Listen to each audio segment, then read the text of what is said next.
Hello students, मेरा नाम doctor Gajendra पुरोहित है। अगर आप CSIR नेट एग्ज़ाम क्रैक कर चुके हैं, मतलब आपका नेट हो चुका है या नेट JRF हो चुका है, या फिर आप नेट एग्ज़ाम की तैयारी अभी कर रहे हैं, तो आज मैं आपके सामने कुछ अपडेट्स देने वाला हूं, जो कि अभी लेटेस्ट नोटिफिकेशन आया था, जिसके बारे में ये बताया गया था कि CSIR नेट का जो रिजल्ट है वो 3 कैटेगरी में आएगा। फर्स्ट कैटेगरी वाले को नेट JRF माना जाएगा और वो असिस्टेंट प्रोफेसर और PhD के लिए एलिजिबल रहेगा। सेकेंड कैटेगरी में ये बोला गया था कि उसको स्कॉलरशिप तो नहीं मिलेगी, बट वो नेट रहेगा और PhD एंट्रेंस एग्जाम देने की जरूरत नहीं है, वो सीधा PhD के लिए इंटरव्यू के बाद एलिजिबल हो जाएगा, मतलब वो कर सकता है। अगर आप CSIR नेट थर्ड कैटेगरी में क्वालिफाई करते हैं तो ना तो आपको स्कॉलरशिप मिलेगी, नहीं आप नेट क्वालिफाई माने जाएंगे, बट यहां पे आपको PhD एंट्रेंस एग्जाम देने की आवश्यकता नहीं है। इस अपडेट को लेके कुछ स्टूडेंट्स के कमेंट यहां पे मुझे मिले और उन बच्चों ने ये बोला कि सर हम तो पहले ही नेट क्वालिफाई कर चुके हैं, तो यार हमारे लिए क्या होने वाला है, क्या हमें फिर से नेट एग्जाम देना पड़ेगा या फिर हम नेट क्वालिफाई है तो हमें PhD सीधा यहां पे इंटरव्यू में ले लिया जाएगा, तो हमारे लिए क्या अपडेट है। तो उन बच्चों के लिए भी यहां पे मैं अपडेट देने वाला हूं। जो भी यहां पे नोटिफिकेशन आया है, इसमें थर्ड कैटेगरी यहां पे अलग से इंट्रोड्यूस करी गई है, तो इसकी वजह से क्या सीटें बढ़ सकती है, इसके बारे में बात करने वाला हूं। और तीसरा यहां पे मोस्ट इंपॉर्टेंट अपडेट है कि जो न्यू एजुकेशन पॉलिसी आई है उसके तहत यहां पे जो CSIR नेट या UGC नेट का जो रिजल्ट है उसमें यहां पे 3 कैटेगरी आने वाली है, तो क्या इस बार सिलेबस भी चेंज हो सकता है। तो यार ये भी बात डिस्कस करने की कोशिश करूंगा इस वीडियो के माध्यम से, तो ये वीडियो बहुत ही इंपॉर्टेंट होने वाला है। तो शुरू करते हैं। सबसे पहले बात करेंगे क्या सिलेबस चेंज होगा। तो यार अगर नई एजुकेशन पॉलिसी आई तो बहुत सारे चीज़ें यहाँ पे एजुकेशन सिस्टम में चेंज हुई, और जो स्टूडेंट नई एजुकेशन पॉलिसी के तहत अपना ग्रेजुएशन कर रहे हैं वो अभी ऑलमोस्ट सेकेंड ईयर या थर्ड ईयर में आ चुके हैं। जो भी स्टूडेंट नेट क्वालिफाई करता है तो वो कहीं ना कहीं असिस्टेंट प्रोफेसर बनेगा, और जब असिस्टेंट प्रोफेसर बनेगा तो उन स्टूडेंट को पढ़ाएगा जो कि नई एजुकेशन पॉलिसी के तहत यहाँ पे अपना ग्रेजुएशन करेंगे या पोस्ट ग्रेजुएशन करेंगे। तो कहीं ना कहीं जो अपडेट है सिलेबस में वो होना चाहिए।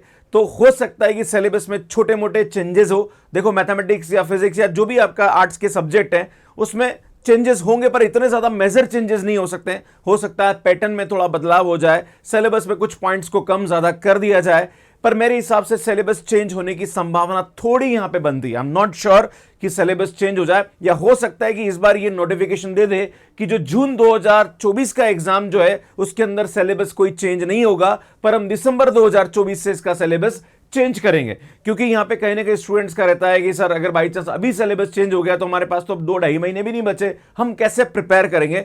तो हो सकता है कि इसके बारे में कोई अपडेट आए और उस अपडेट में यह बोला जाए कि भैया ठीक है, जून 2024 वाला एग्जाम तो एज पर सिलेबस होगा जो पहले दे रखा है, बट सिलेबस 2024 दिसंबर के लिए अब ये होने वाला है और पैटर्न ये होने वाला है। ऐसी पॉसिबिलिटी मुझे नजर आती है।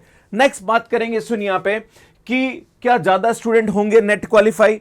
तो यार भैया सही है, देखो अल्टीमेटली ज्यादा सीटें बढ़ने वाली नहीं है, बट जो थर्ड कैटेगरी वाले हैं जिनको PhD एंट्रेंस देने की जरूरत नहीं, जो सीधा इंटरव्यू में जाएगा, इस कैटेगरी को यहां पे इंट्रोड्यूस किया गया, उसकी वजह से यहां पे सीटें बढ़ सकती है। और मेरे हिसाब से जितने स्टूडेंट पहले नेट और नेट JRF क्वालिफाई होते थे उतने ही स्टूडेंट यहां पे थर्ड कैटेगरी में क्वालिफाई होंगे, क्योंकि भारत के अंदर बहुत सारे विश्वविद्यालय है जहां पर PhD एंट्रेंस एग्जामिनेशन कंडक्ट कराया जाता है, जहां पर PhD की बहुत सारी सीट्स है, तो हो सकता है उसके लिए यहां पे हो। आपने देखा होगा इस बार NTA ने अलग से PhD एंट्रेंस एग्जामिनेशन कंडक्ट कराया गया था, अब उसको बंद कर दिया जाएगा और उसको अब नेट के साथ ही मर्ज कर दिया जाएगा। तो उसमें जितनी सीटें थी उतनी सीटें यहां पे आपको एक्स्ट्रा ऐड कर दी जाएगी। आपको याद हो तो NTA ने अलग से PhD एंट्रेंस एग्जामिनेशन करवाया था, अब वो नहीं होगा, अब उसको नेट एग्जाम के साथ ही मर्ज कर दिया गया है। जहां तक हमने इंफॉर्मेशन यहां पे पता करी है तो ये यहां पे एक अपडेट है। देखो मैं यहां पे जो भी बात कर रहा हूं ये सोर्सेज से जो इंफॉर्मेशन उसके बारे में आई एम नॉट श्योर कि ऐसा कुछ है कि नहीं है, बट जहां तक मुझे लगता है कि जो थर्ड कैटेगरी इसलिए ऐड करी गई ताकि अलग से PhD एंट्रेंस एग्जामिनेशन कराने की जरूरत ना पड़े, क्योंकि कहीं ना कहीं ज्यादा एग्जाम कंडक्ट होते हैं तो स्टूडेंट्स का पैसा भी लगता है, समय भी खराब होता है, और स्टूडेंट्स को कहीं ना कहीं ट्रेवल भी करना पड़ता है एग्जामिनेशन सेंटर तक। जो PhD एंट्रेंस एग्जामिनेशन उसको हटा दिया गया, उसकी जितनी भी सीटें थी वो अब नेट एग्जाम के अंदर मर्ज कर दी गई है। तो जहां तक नंबर ऑफ सीट की बात करी जाए तो जितने स्टूडेंट नेट JRF और नेट क्वालिफाई होते हैं उतने ही स्टूडेंट को यहां पे थर्ड कैटेगरी के लिए भी क्वालिफाई किया जाएगा। ये मेरे हिसाब से यहां पे मुझे लगता है। आपके हिसाब से आप इसके बारे में क्या सोचते हैं, आप प्लीज मुझे कमेंट करके जरूर बताइएगा। और जो फर्स्ट मैंने आपके सामने यहां पे डिस्कस किया था कि सिलेबस क्या चेंज होगा, आपके हिसाब से सिलेबस में क्या चेंजेस होने चाहिए, ये भी आप मुझे यहां पे बता सकते हैं। एक और कमेंट यहां पे आ रहा था कि सर अगर बाई चांस जो सेकंड कैटेगरी उसके अंदर हम नेट क्वालिफाई करते हैं और सर हमें सिर्फ 1 साल की वैलिडिटी दी जाती है, तो सर इंटरव्यू तो हमें देना ही पड़ेगा, और इंटरव्यू में भी झोल आजकल चलता है। तो कहीं ना कहीं यूजीसी ने जो नई गाइडलाइन जारी करी है, इसके अंदर इंटरव्यू के जो मार्क्स है वो थोड़े कम करने चाहिए। ज्यादातर जो मार्क्स है वो कहीं ना कहीं नेट के या ग्रेजुएशन या पोस्ट ग्रेजुएशन के मार्क्स को ज्यादा वेटेज देना चाहिए। अगर इंटरव्यू में कहीं ना कहीं चीजें ऐसी होती जो कि अपने मिलने जुलने वाले थोड़ा बहुत कहीं ना कहीं इन्फ्लुएंस चलता है। हायर एजुकेशन में आज भी ये समस्या है, जहां आप देखते हैं कि किसी भी यूनिवर्सिटी का जो वाइस चांसलर होता है वो पॉलिटिकली अपॉइंटेड होता है। तो आप समझ लीजिए कि जिसका घर का मुखिया पॉलिटिकली अपॉइंटेड है, तो भैया जहां पे इंटरव्यूज होंगे या फिर आप कोई भी बंदा वहां पे असिस्टेंट प्रोफेसर के लिए आ रहा है या फिर पीएचडी के लिए आ रहा है, तो थोड़ा बहुत तो होगा ही होगा। तो पहली बात तो एक चीज और यहां पे है कि जो वाइस चांसलर अपॉइंट होते हैं वो कहीं ना कहीं पॉलिटिकली तो बिल्कुल भी नहीं होने चाहिए।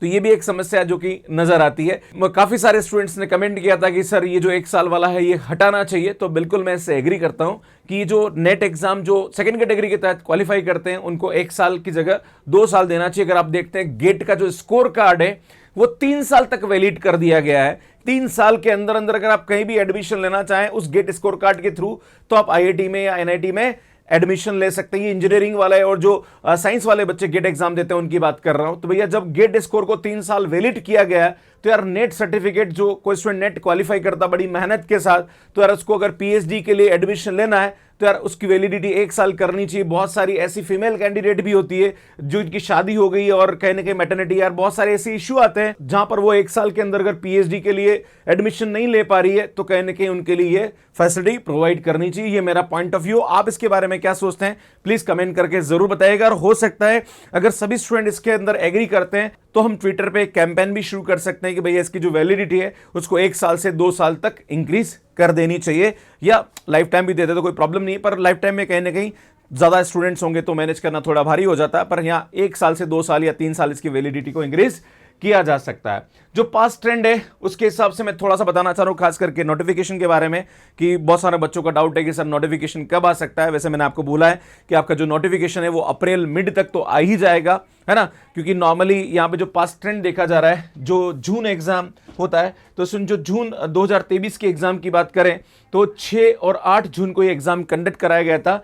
10 मार्च से 10 अप्रैल के बीच में एप्लीकेशन यहां पे इनवाइट कर दिए गए थे। वैसे देखा जाए तो एप्लीकेशन आ जाना चाहिए। पता नहीं ये जो नया भी सिस्टम आया, इस सिस्टम के तहत हो सकता है थोड़ा डिले हो, क्योंकि इनको बहुत सारे चीज़ों को देखना पड़ेगा। अभी जो नेट एग्जाम का रिजल्ट है वो 3 कैटेगरी में आने वाला है, तो उसकी वजह से कहीं ना कहीं इनको थोड़ी एक्सरसाइज करने में टाइम लग रहा होगा, तो इस वजह से डिले हो सकता है। पर मुझे ऐसा लगता है कि जो आपका नोटिफिकेशन है वो अप्रैल मिड तक आ जाना चाहिए। तो ये आप देख सकते हैं यहाँ पे जो मेरे हिसाब से एक्सपेक्टेड डेट लगती है वो 2nd से 3rd वीक अप्रैल के बीच में हो सकता है।